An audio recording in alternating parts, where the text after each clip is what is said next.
ಈ ಥರ ಟಾರೋಡ್ ಪಾಯಿಂಟು ನೀರಾವರಿ ನೋಡಿ, ಅಕ್ಕಪಕ್ಕ ತೋಟಗಳೆಲ್ಲ ನೋಡ್ಬೋದು. ಇದು ಜಾಗ ಸೇಲಿಂಗ್ ಇಟ್ಟಿರೋದ್ರಿಂದ ಕ್ಲೀನ್ ಮಾಡಿಸಿಟ್ಟಿದ್ದಾರೆ. 1 ಎಕರೆ 1 ಕುಂಟೆ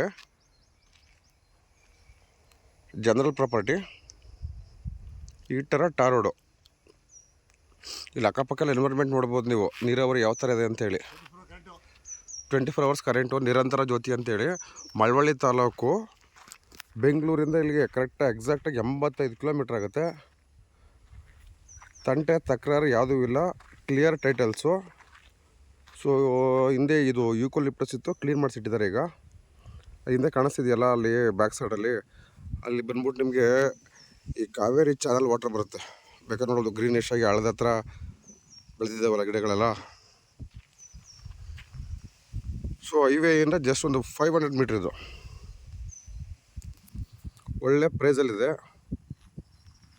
ಸುತ್ತಮುತ್ತ ನೋಡ್ಬೋದು. ಇಲ್ಲಿಂದ 600 ಮೀಟ್ರ್ ಮುಂದೆ ಹೋದರೆ ಊರು ಬರುತ್ತೆ. ಅಲ್ಟಿಮೇಟ್ಲಿ ಈ ಊರು ಬಂದ್ಬಿಟ್ಟು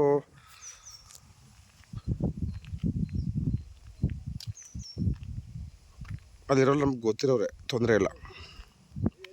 ಇಲ್ಲಿ ಎದುರುಗಡೆ ನೋಡಿ, ಬೇರೆ ನೀರಾವರಿ ಎಲ್ಲ ಯಾವ ಥರ ಇದೆ ಅಂತಂದರೆ ಗ್ರೀನಿಶು ನೋಡಿ. ತೆಂಗಿನ ತೋಟಗಳು, ನೇಪಿಯರ್ ಹುಲ್ಲು. ಸೊ ಫ್ರಂಟೇಜ್ ಬಂದ್ಬಿಟ್ಟು ನಿಮಗೆ ಹೆಚ್ಚು ಕಮ್ಮಿ ಒಂದು 180 ಅಡಿ ಸಿಗುತ್ತೆ. ಸೊ ಹೈವೇಗೆ ಕ್ಲೋಸೆಸ್ಟು 450ರಿಂದ 500 ಮೀಟ್ರು. ನೋಡಿ ಹಿಂಗೆ ವಿಡಿಯೋ ಎಲ್ಲ ತೋರಿಸ್ತೀನಿ ಇಲ್ಲಿಂದ ಹೈವೇಗೆ.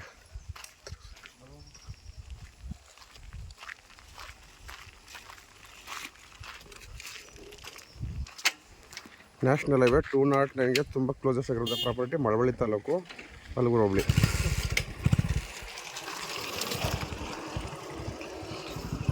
ಟ್ರಾವೆಲಿಂಗ್ ಟೈಮು ಎಷ್ಟಿದೆ ಅಂದ್ಬಿಟ್ಟು ಹೈವೇಯಿಂದ ನೀವು ಕ್ಯಾಲ್ಕುಲೇಟ್ ಮಾಡ್ಕೋಬೋದು.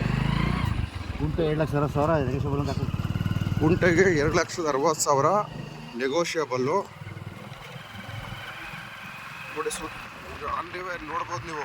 ಸುತ್ತಲೂ ಒಳ್ಳೆಯ ತೋಟಗಳು, ನೀರಾವರಿ ಬೆಲ್ಟು, ಜೊತೆಗೆ 24 hours ಎಲೆಕ್ಟ್ರಿಕ್ ಕನೆಕ್ಷನ್ನು.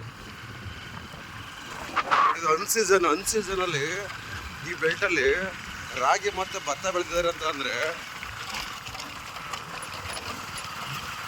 ಇಮ್ಯಾಜಿನ್ ಮಾಡಿಕೊಳ್ಳಿ.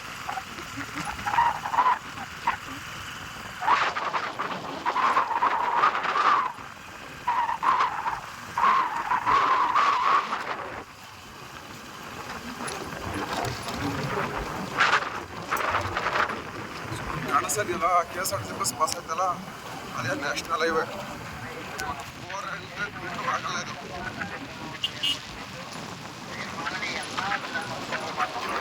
ಸಕಾಲಕ್ಕೆ ಹೆಚ್ಚಿನ ಸಂಖ್ಯೆಯಲ್ಲಿ ಬಂದು ಸರಿ ಬಂದಿದೆ.